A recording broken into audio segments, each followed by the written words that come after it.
बार की बात है जब महेश नाम का एक मोची अपनी पत्नी शीला और बेटी सोनी के साथ एक छोटी सी झोपड़ी में रहता था।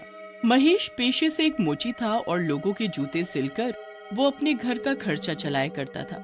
महेश की बेटी सोनी को पेट की बहुत खतरनाक बीमारी थी, जिसके ऑपरेशन के भी पैसे उनके पास नहीं थे।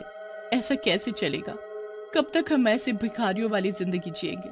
हमें सोनी का भी ऑपरेशन करवाना है। मुझे भी ये सब दिखता है, पर मैं क्या करूं? मैं तो सुबह से शाम तक निकल जाता हूं और पूरे दिन कड़कती धूप में बैठकर लोगों के जूते सिलता हूं। अब नहीं हो पा रही इतनी कमाई, तो मैं भी क्या करूं?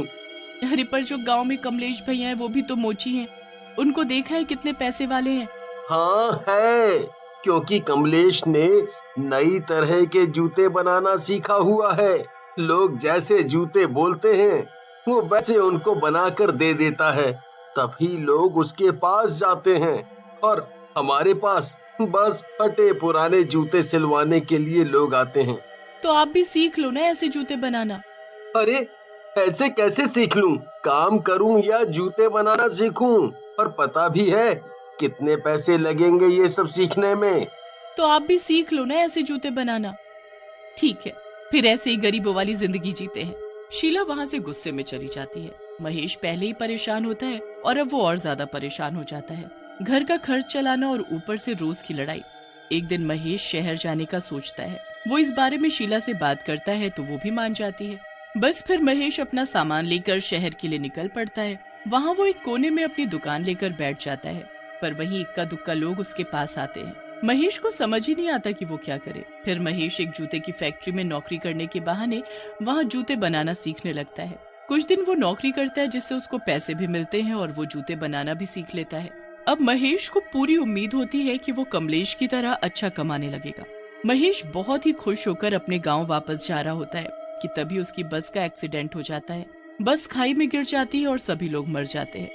महेश भी उसी बस में मर जाता है, पर वो मरने के बाद एक भूत बन जाता है। नहीं नहीं नहीं, मैं मर नहीं सकता। मैंने कितना कुछ किया ताकि मैं पैसे कमा सकूं, अपनी बेटी का इलाज करा सकूं। अब मेरी बीवी और मेरी बेटी का क्या होगा? अगर सोनी का इलाज नहीं हुआ तो वो तो मर जाएगी। नहीं नहीं, मैं ऐसा कभी नहीं होने दूंगा। मैं उसको बचा कर रहूंगा।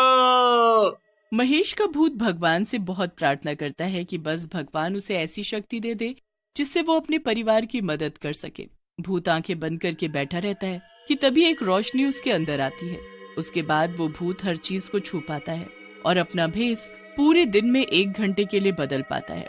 अब वो भूत महेश के रूप में सीधा अपने घर जाता है। पापा पापा, मैं आपका कब से इंतजार कर रही थी।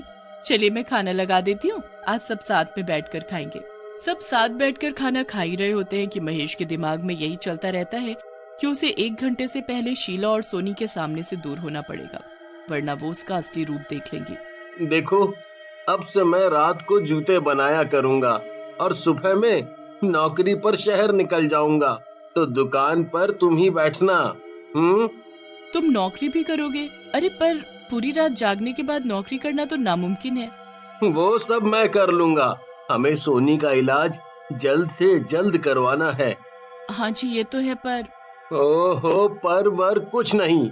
मैं बस अंदर कमरे में जा रहा हूँ जूते बनाने, तो मुझे परेशान मत करना। महेश जल्दी से अंदर कमरे में चला जाता है। इतने में 1 घंटा पूरा हो जाता है और वो भूत के रूप में आ जाता है। अच्छा हुआ मैं वक्त रहते अंदर आ गया, वरना शीला और सोनी को सब पता लग जाता।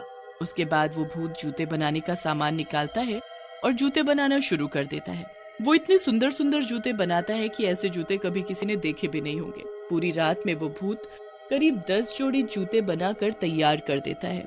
पूरी रात मेहनत करने के बाद जब सुबह होने वाली होती है, उससे पहले ही वो वहाँ से निकल जाता है ताकि शीला को उसका सच पता न चल जाए। सुबह जब शीला उठती है तो वो सीधा उसी कमरे में जाती है जहाँ उसका पति जूते बनाता है।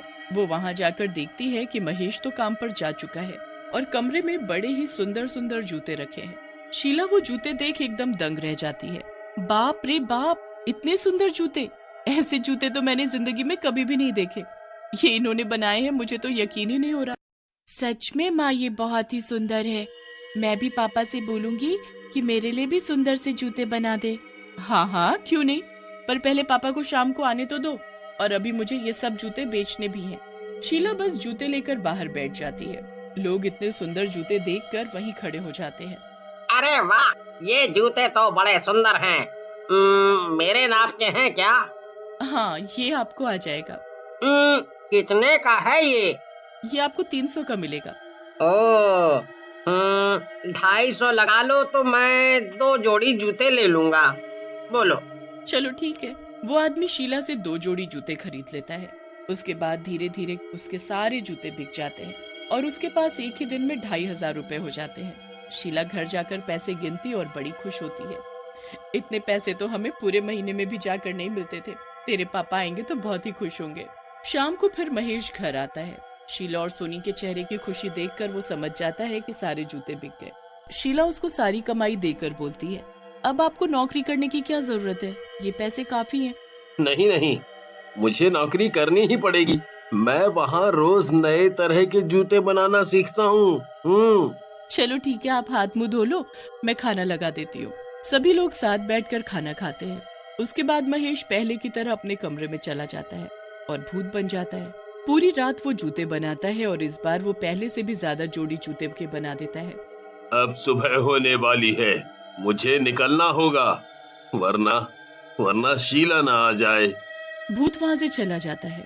उसके बाद जब शीला उठकर आती है तो उसे महेश फिर से नहीं मिलता। वहाँ बस पहले से भी ज्यादा जोड़ी जूते रखे होते हैं। शीला उन जूतों को फिर से घर के बाहर लगाकर बेचना शुरू कर देती है। लोग एक ही बार में उसके जूते खरीद लेते हैं। पूरा दिन भी नहीं निकलता था और सारे जूते बिक भी जाते थे। ऐसे ही करते करते उनके पास अब काफी पैसे इकट्ठे हो गए थे। अब एक दिन शीला फिर से महेश को नौकरी छोड़ने के लिए बोलती है, पर महेश इस बात से भड़क जाता है। आप हमारे साथ रहते ही कितना हो, जब उठती हूँ तो उससे पहले ही आप निकल चुके होते हो और शाम को आते हो तो बस खाना खाकर अपने काम में लग जाते हो। सोनी भी कल बोल रही थी कि पापा अब हमारे साथ रहते ही नहीं। मैं ये जो सब कर रहा हूँ ना, वो सब सोनी और तुम्हारे लिए ही कर रहा हूँ, ताकि इतने पैसे जोड़ दूं कि जिंदगी भर आराम से रहो। हाँ, पर ऐसा आराम भी किस काम का जिसमें आप ही साथ ना हो। उस दिन महेश और शीला की काफी बहस होती है, पर महेश शीला की एक नहीं सुनता। वो अपने कमरे में जाकर जूते बनाने लगता है। उसी रात फिर सोनी की तबीयत बहुत ज्यादा खराब हो जाती है। उसके पेट में बड़ी तेज दर्द उठता है और वो दर्द से चिल्लाने लगती है, माँ, मुझे बहुत तेज दर्द हो रहा है, मुझे जल्दी डॉक्टर के पास ले चलो।